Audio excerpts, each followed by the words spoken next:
Sir, यहाँ आने का मुख्य उद्देश्य क्या है? देखिए, राष्ट्रीय ग्रामीण श्रमिक कल्याण ट्रस्ट के द्वारा जो है ये कार्यक्रम आयोजित किया गया था। इसमें निःशुल्क स्वास्थ्य शिविर का एक कार्यक्रम था और साथ ही साथ यहाँ के नमस्कार, एक बार फिर से आप सभी का स्वागत है हमारे फास्ट प्लस न्यूज़ में। और आज की बड़ी अपडेट हम आपको बता दें कि वर्तमान विधायक श्री महेंद्रपाल सिंह ने किया ग्राम सभा महाराजी में संबोधन।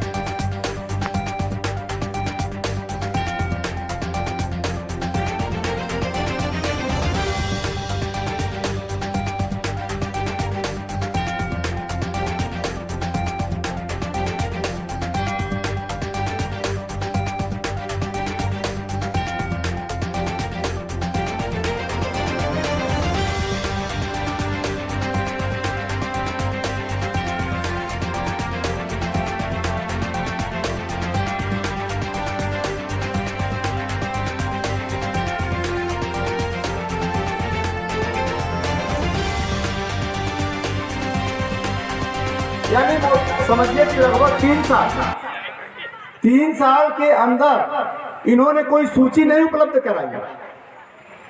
और प्रदेश सरकार में सपा की सरकार थी तो हमारे जो गरीब थे वो आवास से वंचित थे। बहुत छोटा उदाहरण मोदी जी ने समझाया। सरकार का सारा पैसा लेकर के और अपने प्रदेश में 100% 2011 के आर्थिक गणना के आधार पर जितने भी आवास थे सारे के सारे 100% आवास बन गए।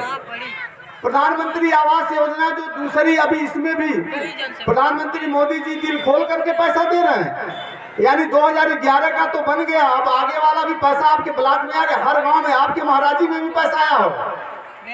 आप लोगों के खाते में जो भी 10-5 आवास आए होंगे पैसा खाते में आया होगा। अब कोई ये कहता है कि पैसा दीजिए तो आपके खाते में आएगा। मैं तो बार बार कहता हूँ कि डायरेक्ट जब आपके खाते में पैसा आ रहा है तो किसी के आप मोहताज नहीं है। अगर आपका सूची में नाम है तो आपको आवास मिलेगा। 1 रुपया भी किसी को देने की जरूरत नहीं। हम क्यों पैसा देते हैं लोगों को? हम क्यों आवास में पैसा? सर, यहाँ आने का मुख्य उद्देश्य क्या है?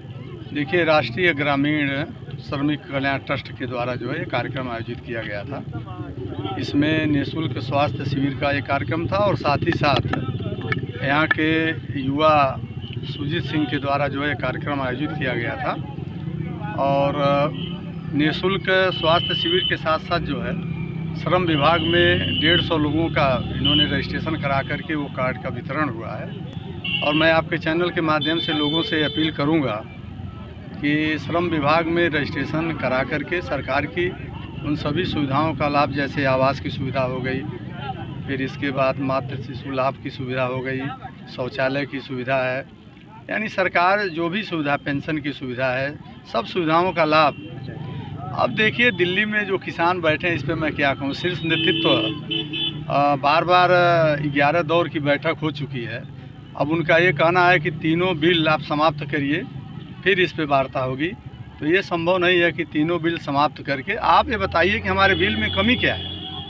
आप उसमें अगर कहीं कुछ कमियां हैं तो आप उसको बताइए। हमारा शीर्ष नेतृत्व उस पर विचार करके अगर उसमें ऐसा महसूस होगा कि इसमें हमारे किसानों का हित प्रभावित हो रहा है तो उसको ठीक किया जाएगा। प्रायोजित आंदोलन है भाई, देखिए प्रायोजित आंदोलन है। आप यहाँ हमारे सारे किसान हैं। आप ज़रा यहाँ के किसानों से पूछिए कि अपनी किसान उपज जो है वह स्वतंत्र है। देश के दुनिया अपने पूरे भारत में वह कहीं भी बेच सकता है। मैं कहता हूं कि गोरखपुर में 1800 रुपये कुंटल गेहूं है, अगर पंजाब में हमारा 2000 है और भाड़े में अगर हमारा 150 रुपया खर्च, 50 रुपया ही बचेगा। 100 कुंटल ले जाएंगे तो हमारा कम से कम 5000 रुपये का तो फ़ायदा होगा। स्वामीनाथन की रिपोर्ट इन्होंने जो है लागू नहीं किया। और आज जब भारतीय जनता पार्टी की आदरणीय नरेंद्र मोदी जी की सरकार ने स्वामीनाथन की रिपोर्ट को जब लागू कर दिया तो अब इन लोगों को दिक्कत हो। यानी हमारी सरकार कुछ भी अच्छा कार्य कर रही है तो फिर राहुल गांधी जी को अच्छा नहीं लग रहा है। समस्त जनता को क्या संदेश? मैं 26 जनवरी के शुभ अवसर पर अपने पिपराइच विधानसभा की जनता को मैं बधाई देना चाहता हूं। और ये मैं अपील करूंगा कि हमारे वीर सपूतों ने देश की आज़ादी में अपने प्राणों को जो न्यौछावर किया था, हम उनके सपनों को व्यर्थ न जाने दें और उन वीर सपूतों को नमन करते हुए देश की अग्रणी भूमिका में अपना योगदान दें।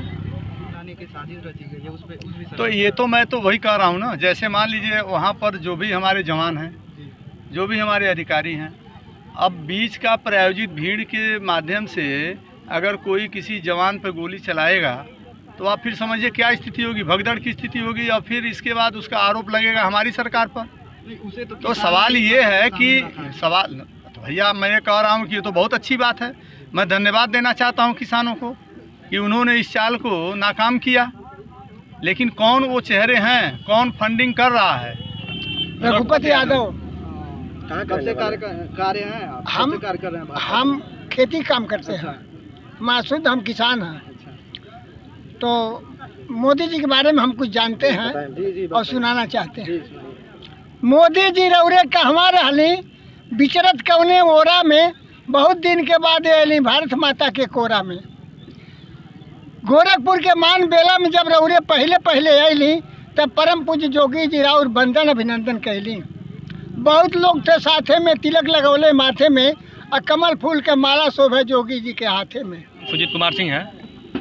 कहाँ के रहने वाले? मैं यही ग्राम सभा महाराजी का रहने वाला हूँ।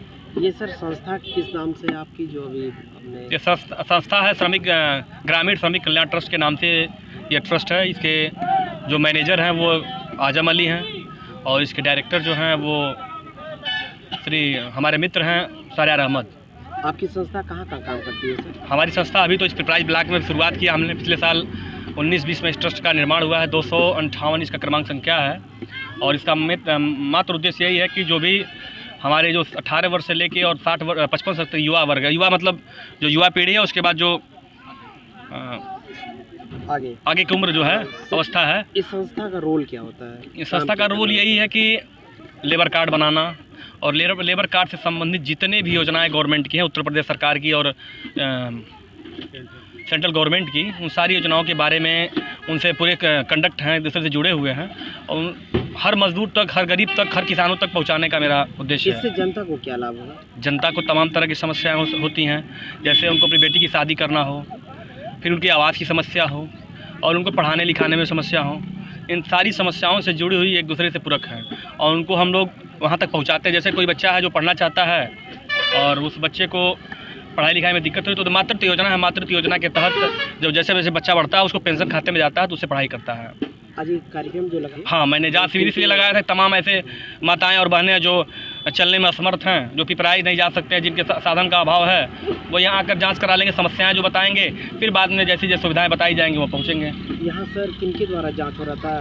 कोई हाँ, ये सरकारी संस्था, हाँ, मैंने सरकारी संस्था को अटैचमेंट किया था। मैंने लेटर लिखा था यहाँ के ब्लॉक अधीक्षक को, और उन्होंने तुरंत फॉरवर्ड किया, और उन्होंने कहा सहमति जताई कि मैं इस कार्यक्रम में सहभाग करूँगा, क्योंकि पिछले साल भी उन्होंने मेरा साथ दिया था इस कार्यक्रम। आज रविवार का दिन है, छुट्टी का दिन जी, उसमें भी इनका भाग वो आएंगे, क्योंकि हमारा अधिकार है। वो नौकरी करते हैं हमारे पैसे से, हम टैक्स देते हैं। किसानों का जो पैसा उनके जो पैसा कटता है टैक्स के माध्यम से, जब हम खाद खरीदते हैं उसमें भी हमारा टैक्स कटता है, उन सारे पैसे से उनकी नौकरी का पैसा मिलता है, जिससे वो जाहिर सी बात है कि हमारे सेवा के लिए 24 घंटा उनको लगाया जाता, तो आएंगे। मेरे चैनल के माध्यम से अपने समस्त क्षेत्र की जनता को क्या संदेश देना चाहेंगे? आपके चैनल के माध्यम से मैं समस्त क्षेत्र को यही क्षेत्रीय जनता को मैं ही बताना चाहता हूँ कि यह चैनल के माध्यम से जो भी न्यूज़ अन्य जनता के पास जाएगा, देश में जाएगा, पूरे स्टेट में जाएगा, ज़िले में जाएगा, तो लोग प्रभावित होंगे, और अन्य युवा वर्ग जो हमारे जैसे छात्र संगठन में जुड़े हुए लोग जो हैं, इस तरह के कार्यक्रम आयोजित करते रहेंगे, और आपके चैनल के माध्यम से दिशा निर्देश प्राप्त होता रहेगा। सर, इसके पहले आप जानकारी मिली है कि आप एक छात्र नेता भी? जी, मैं इसके पूर्व में मैं महाराणा प्रताप महाविद्यालय में छात्र संघ अध्यक्ष रहा हूँ। 2015 में मैं चुनाव जीता था। फिर गोरखपुर विश्वविद्यालय मैंने 2016 में छात्र संघ महामंत्री का चुनाव लड़ा। बाद में मैं विधि का छात्र रहा हूँ, और विगत 2 दिन के अंदर मेरा PhD का रिजल्ट आया, और मैं 100 छात्र भी आज के डेट में इस महीने में मैं नोट हो जाऊँगा। और जानकारी ये भी मिला कि आप गांव की राजनीति में भी इंटरेस्ट? जी, हमारी सक्रियता इसलिए हुई कि इस गांव के लोग अपने हक की लड़ाई नहीं लड़ पाते हैं और अपनी बात मजबूती से रख नहीं पाते हैं। इसकी वजह से मुझे इस गांव की जनता के लिए मुझे आना पड़ा। तो कोई एजेंडा है आपके इस चुनावी क्षेत्र को लेकर? एजेंडा मेरा कुछ नहीं है। जनता का विकास हो, इस क्षेत्र का विकास हो, हर युवा एक लड़े, अपने हक की लड़ाई लगे, और सारी गवर्नमेंट की सुविधाएँ जन जन तक जाए, और वो मेरे पास ना आए, उसकी योजनाओं का लाभ वो खुद जान पाए। रहने वाली है जगदीशपुर। तो आज ये आपको प्रशस्ति प्रमाण पत्र मिला है, किसके उपलक्ष्य में मिला है? जेई क्लियर करके IIT खड़गपुर में एडमिशन लेने के लिए। अच्छा, तो कब आपने क्वालिफाई किया? 2018। तो आप एडमिशन हो चुका है? हाँ, एडमिशन हो चुका है, बीटेक कर रही हूँ मैं, वहाँ से 3rd ईयर है अभी। तो आज आपको ये प्रशस्ति प्रमाण पत्र मिला है, ये किस चीज़ के लिए मिला आपको? मेरे को भी वही जेई 2015 में मैंने क्लियर करा था, फिर 19 में मैं पास आउट हुआ IIT रुड़की इलेक्ट्रिकल से। उसके बाद मैं पेटीएम में भी एज ए सॉफ्टवेयर डेवलपर काम कर रहा हूँ। तैयारी के लिए ये भी है, यही है कि धैर्य रहना ज़रूरी है। पढ़ाई बड़ा मुश्किल काम है, धैर्य रखिए और साथ में मेहनत करते रहिए। अभी हमें पता चला कि आप एक किसान के परिवार से बिलोंग करते हैं, आपके ऊपर बहुत सारी जिम्मेदारियां थी, खेती बाड़ी और अन्य कार्यों का, तो उसमें आप कैसे समय निकाल के इस पढ़ाई लिखन पठन पाठन का काम करते थे? वो हम रात में पढ़ाई करते थे कहीं और कोचिंग दिन में भी वगैरह पढ़ाते? नहीं कोचिंग नहीं, ना हम पढ़े थे और ना पढ़ाते थे। बीच में पहले हम एक प्राइवेट स्कूल में पढ़ाते थे, आपके फिर बाद में पिताजी छोड़ दिए थे। हमारे पिताजी का लालमन यादव नाम है।